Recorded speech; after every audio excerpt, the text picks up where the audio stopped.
um das negative Problem der Bekämpfung dieser Lehre und ihrer Organisation handelt, sondern um die Durchführung der positiven Aufgabe der Gewinnung des deutschen Arbeiters für den Nationalstaat.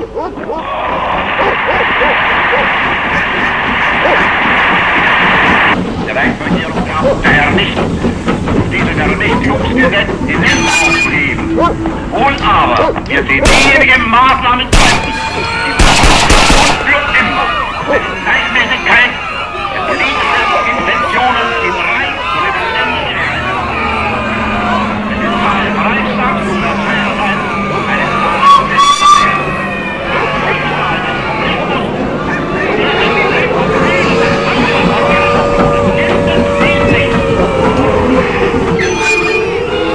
Mir ist besonders, dass wir intolerante, unverträgliche Menschen seien.